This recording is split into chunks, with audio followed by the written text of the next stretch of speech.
Buenas noches. El motivo principal por el que venimos a la iglesia es buscar a Dios. Queremos alabarlo, oír su palabra y hasta sentir su presencia. Pero existe un nivel de intimidad más profundo que la Biblia resume como buscar el rostro de Dios, y esto implica un precio más alto. Por ejemplo, Moisés podía orar a Dios desde el campamento y entregar sus peticiones ahí, pero para encontrarse con el Señor cara a cara, debía subir hasta lo más alto de una montaña. Una vez allá, él tenía que estar en una relación de obediencia con el Señor. El rostro, la intimidad del Señor implica que tú y yo debemos estar en una relación de obediencia con el Señor. Es decir, dispuestos a hacer la voluntad de Dios. Cuando tú te encuentras en intimidad con el Señor, es como si se abriese un canal de comunicación que tal vez en lo cotidiano de nuestra vida está cerrado. Y en ese canal de comunicación el Señor podría darte una orden particular. Si tú vas a la presencia de Dios y no estás dispuesto a obedecerle, ni para qué vamos. Por lo tanto, la actitud desde el primer momento en que Moisés está subiendo al monte es una actitud de obediencia. Voy a obedecer a mi Señor. En la época de Moisés, el pueblo de Israel no quería tener ese encuentro cara a cara con el Señor. Ellos se sentían más cómodos de que hubiera un intermediario. Miremos Éxodo 20:19. Y dijeron a Moisés: habla tú con nosotros y nosotros oiremos. Pero no hable Dios con nosotros para que no muramos. Si leemos todo el contexto de lo que pasa allí, el Señor se manifestó al pueblo, quiso de pronto tener mayor intimidad con ellos, pero ellos lo resistieron, ellos no quisieron. Y en resumen, lo que dice este versículo muestra la voluntad general del pueblo. Y le dice a Moisés: habla tú con nosotros, es decir, háblanos tú, y nosotros te vamos a escuchar, pero que no hable Dios directamente con nosotros, que no nos toque a nosotros pagar ese precio que tú pagas, porque no lo resistimos y de pronto vamos a morir. Y saben, nosotros podemos decir: no, pues ese pueblo tan cabeza dura, o sea, ¿cómo van a perder esa oportunidad de encontrarse directamente con el Señor en los términos en los que habla Éxodo, que estaba dispuesto el Señor a manifestarse a ellos? Pero a veces, tú y yo tenemos esta misma actitud.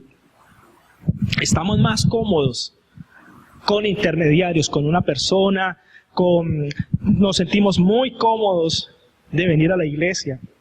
Tenemos que venir a la iglesia, amén. Pero a veces estamos muy cómodos y no queremos que el Señor nos incomode un poco para acercarnos más a Él. Y de pronto estamos felices de cantar las canciones que nos gustan y nos sentimos felices de algunos sermones que nos dan y que son especiales y que nos llegan al corazón. Pero tal vez cuando Dios demanda que tú des ese paso adicional para buscar su rostro, ahí dices: yo hasta aquí llego, yo como que no me meto tan profundo porque es que yo no me quiero volver tan fanático, ni quiero hacer esto o lo otro. Y eso de que tengo que obedecer al 100% lo que el Señor me diga, qué tal que me saque de mi zona de confort. A veces no queremos dar ese paso y tenemos esta misma actitud. Quizás no queremos renunciar a cosas que nos gustan. Quizás sabemos que aunque llevamos una vida cristiana regularmente, digamos, relativamente normal, tal vez en el fondo sabemos que hay situaciones, que hay cosas de nuestra vida que no le agradan del todo a Dios y con las cuales nosotros de pronto nos sentimos cómodos y las vemos como que no son tan graves. Así que no damos ese paso adicional para decir: renuncio a esto y permito que el Señor transforme mi vida en estas áreas, porque de pronto estamos cómodos. Ahora, el problema de esta actitud cómoda está con algo que dijo Jesús, que tal vez es muy sencillo, pero vamos a ver la profundidad de lo que tiene. Vamos a Juan 17:3. Y esta es la vida eterna, que te conozcan a ti, el único Dios verdadero, y a Jesucristo, a quien tú has enviado. Miremos la profundidad de lo que el Señor está diciendo aquí en esta frase tan sencilla. Él en estos dos renglones está resumiendo el principal propósito de la vida. Es decir, si hay un propósito por el cual tú y yo aún estamos vivos, es por esto que acaba de decir el Señor Jesús aquí. El único propósito por el que vivimos es que te conozcan a ti, al único Dios verdadero, y a Jesucristo, a quien tú has enviado. Es decir, lo más importante de nuestra vida ahora y lo más importante de nuestra vida en el futuro, en la eternidad, es y seguirá siendo conocer a Dios y conocer a Jesús. De pronto decimos, sí, fácil, pues yo lo conozco, yo he oído de Él. Pero resulta que de qué tipo de conocimiento está hablando Jesús. Aquí tenemos que hacer claridad.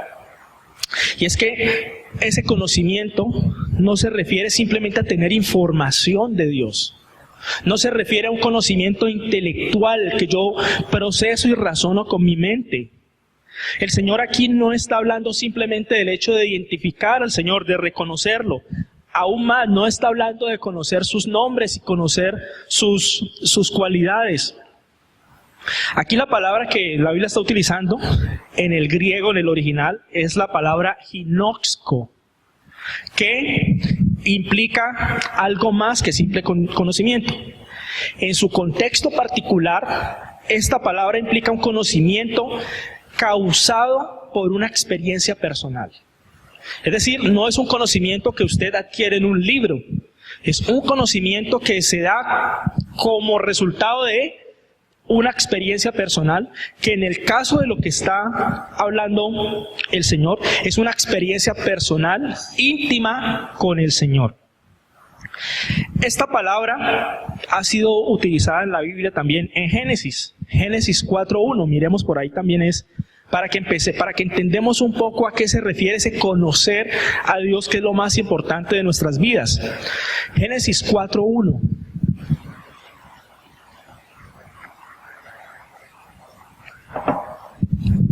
Dice así: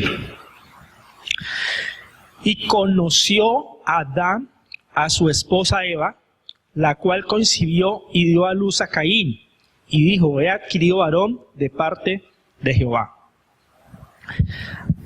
Estamos en Génesis 4, ya había pasado un tiempo desde que Dios los había creado, desde la caída, o sea que ya Adán conocía a Eva, no es que aquí en este versículo Dios se la presentó, la conoció.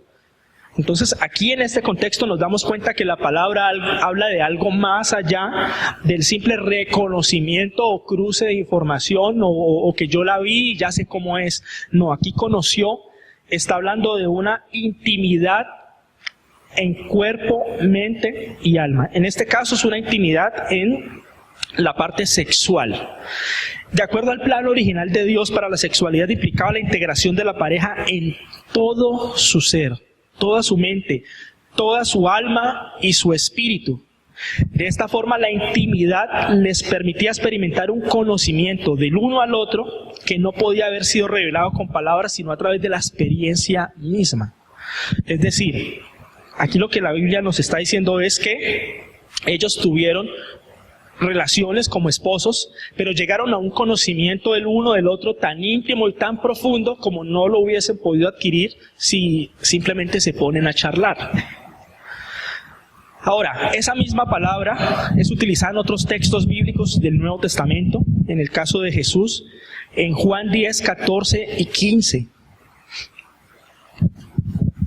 Juan 10, 14 y 15 utiliza Jesús esa palabra para referirse a su íntima y profunda comunión con el Padre. Dice Juan 10, 14 y 15. Dice: así como Dios, mi Padre, me conoce, ahí también es la palabra ginosco, y yo lo ginosco a Él, y yo lo conozco a Él, de igual manera yo conozco a mis seguidores y ellos me conocen a mí. Está hablando de una relación íntima y profunda de amor y de intimidad. Primero entre Dios Padre y el Hijo y luego con nosotros. Es decir, es una relación a la cual nosotros estamos llamados a vivir.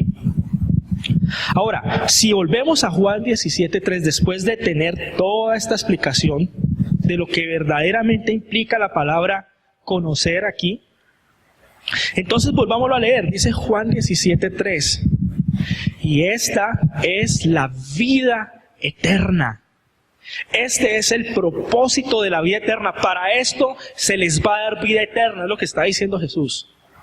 Para que te conozcan a ti, el único, no hay otro Dios como tú, el único Dios verdadero, y a Jesucristo a quien tú has enviado. Es decir, el único propósito de que se les dé vida eterna es que haya una intimidad, una comunión íntima entre Dios y entre Jesús y nosotros, que somos los que vamos a recibir la vida eterna.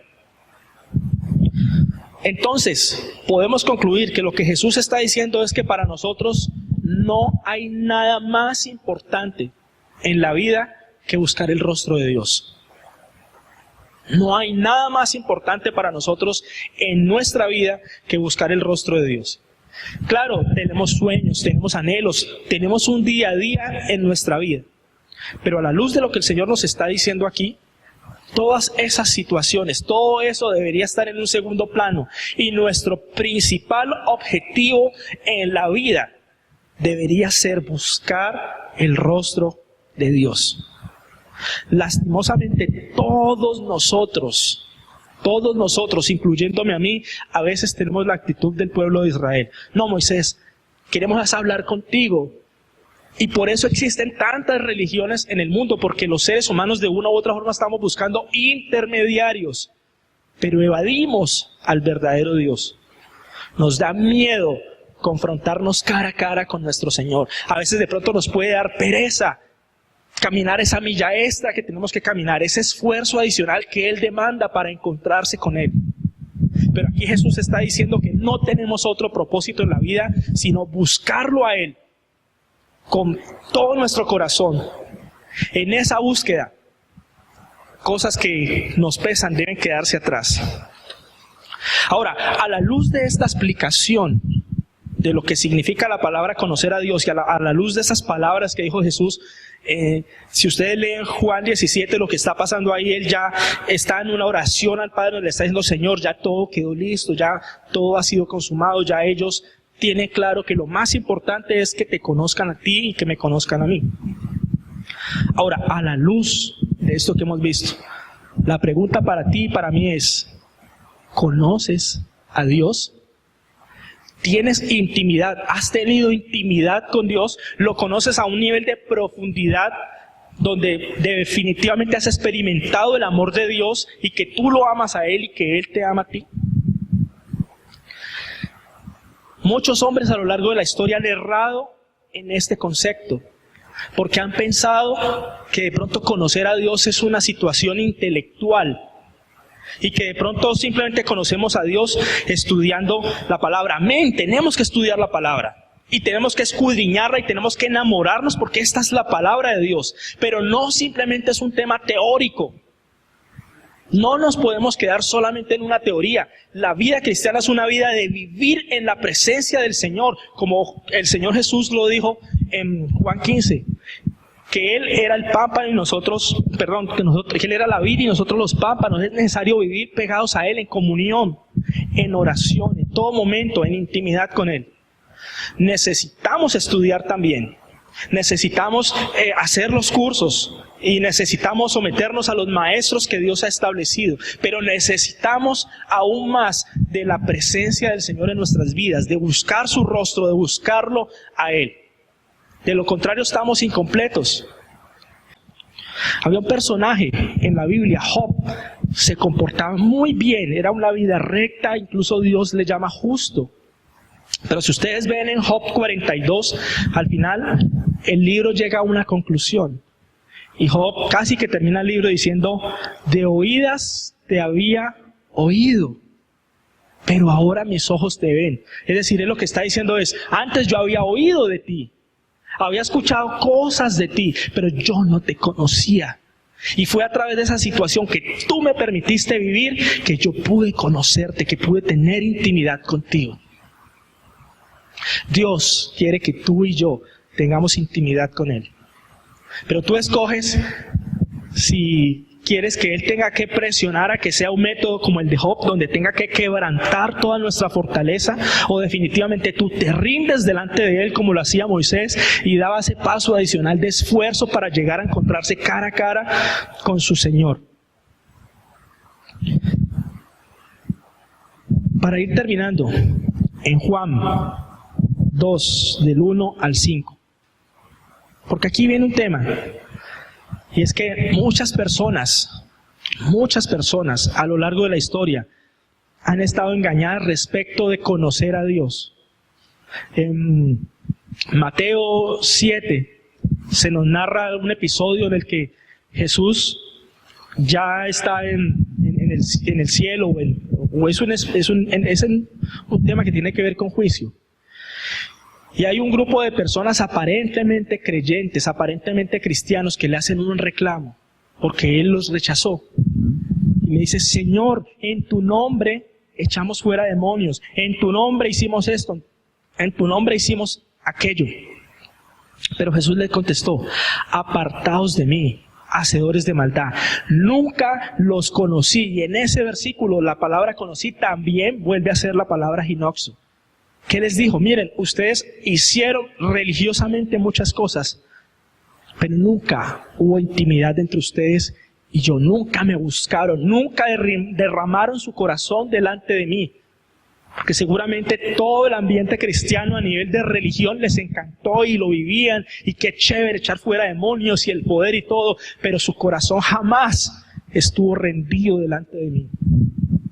Entonces Juan, en 1 Juan 2, 1, 5, nos da una clave para que nosotros no seamos engañados. Y de verdad sepamos si nosotros conocemos al Señor, no le conocemos. 1 Juan 2, 1 al 5. Hijitos míos, estas cosas os escribo para que no pequéis. Y si alguno hubiera pecado, abogado tenemos para con el Padre, a Jesucristo el justo. Él es la propiciación por nuestros pecados, el que nos limpia, el que permite que nos presentemos delante del Señor limpios como es necesario. Y no solamente por los nuestros, sino también por los de todo el mundo. Y en esto sabemos que nosotros le conocemos si guardamos sus mandamientos. El que dice yo le conozco y no guarda sus mandamientos, el tal es mentiroso y la verdad no está en él. Pero el que guarda su palabra, verdaderamente el amor de Dios se ha perfeccionado en él.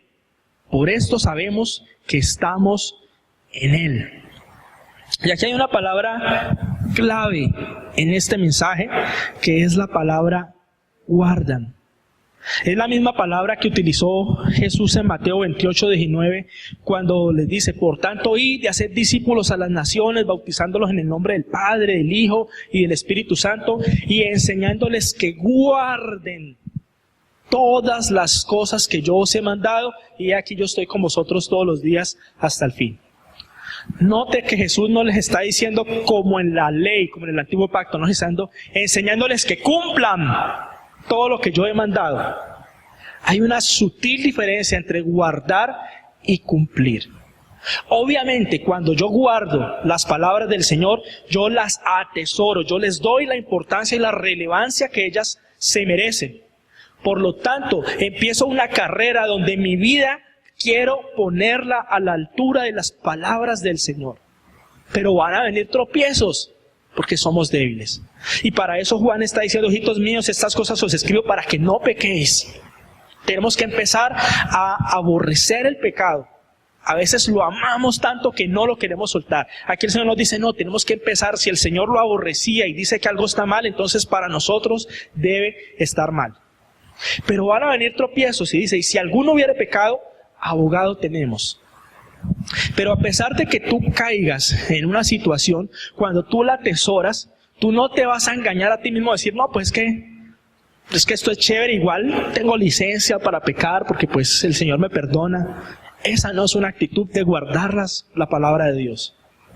Muy diferente a que tú te esfuerces, que tú luches con una situación y que tú le digas, Señor, yo he pecado en esta situación, pero me arrepiento y no quiero volverlo a hacer. Y tal vez muchas veces tropezarás con la misma piedra, pero cuando tú guardas, cuando tú atesoras, lo deseas, le das el valor necesario, el valor que Jesús le está dando.